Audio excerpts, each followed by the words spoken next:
Our big focus, Canadian police have accused Indian diplomats and consular staff of clandestine and criminal activities in the country, hours after senior diplomats were expelled from both countries in an escalating geopolitical row.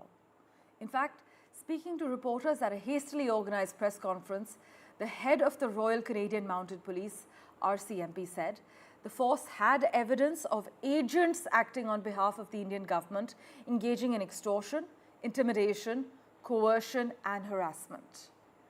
The Indian government, though, has conveyed that India reserves the right to take further steps in response to the Trudeau government's support for extremism, violence and separatism against India.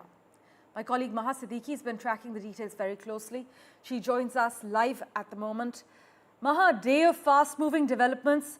So now the Ministry of External Affairs has vehemently rejected Canada's allegations, saying that on the pretext of an investigation, there is a deliberate strategy of smearing India for political gains?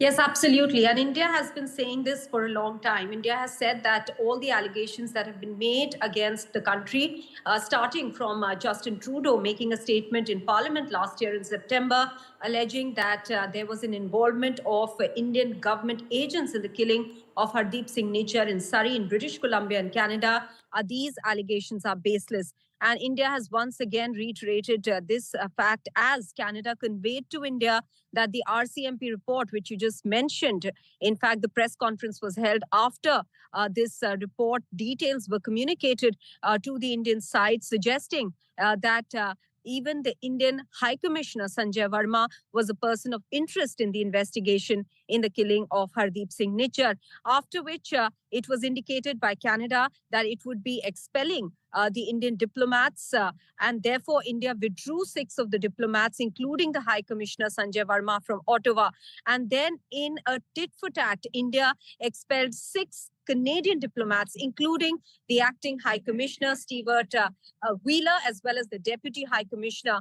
This marks another low, as we are seeing, and a major low, plummeting ties between the two countries, Parmeshwar, which we haven't seen with very many countries. In fact, the closest example to this is only Pakistan, where India, in fact, had withdrawn or recalled rather its High Commissioner, and so did Pakistan. So clearly you can draw parallels as to how serious the situation at the moment is diplomatically between India and Canada, with allegations going back and forth between the two sides. And as a connected, in fact, related matter across the border in the United States, we'll be seeing the Indian Inquiry Committee team that was constituted to look into similar allegations from the United States side with regards to a foiled assassination attempt on Gurpatwant Singh Pannu.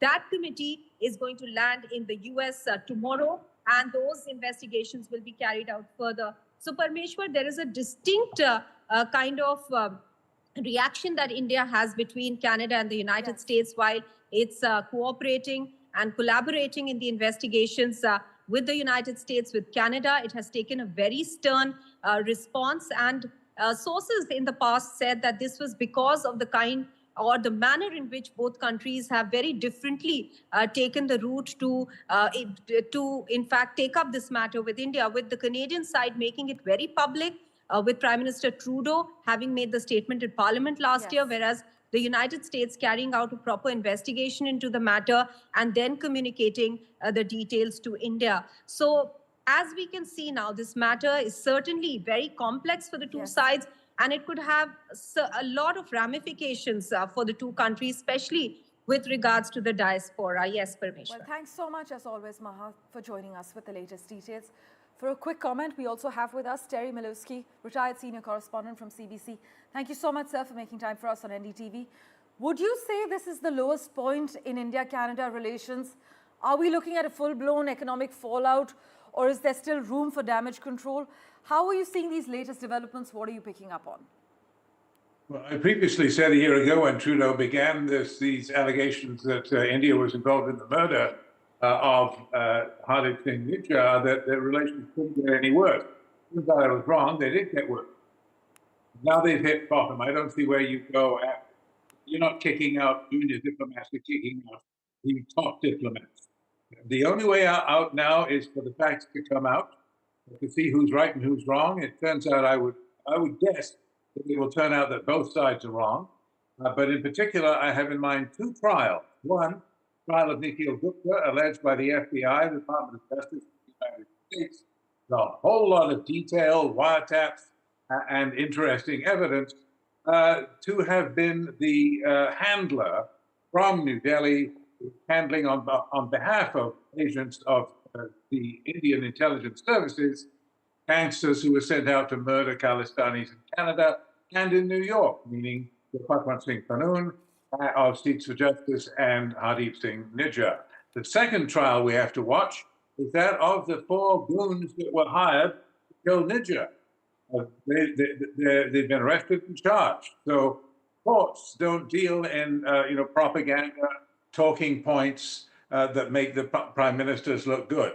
These courts in the US and in Canada will tell us what really happened. We better wait for that, and there may be more shots to come until diplomatic deep freeze. Well, India has accused Justin Trudeau of trying to woo Sikh separatist voters ahead of next year's election. And if he loses, Ottawa will be saddled with unwanted diplomatic baggage with India, is what many analysts have also argued. Thank you so much, Mr. Milewski, for joining us on NDTV, though.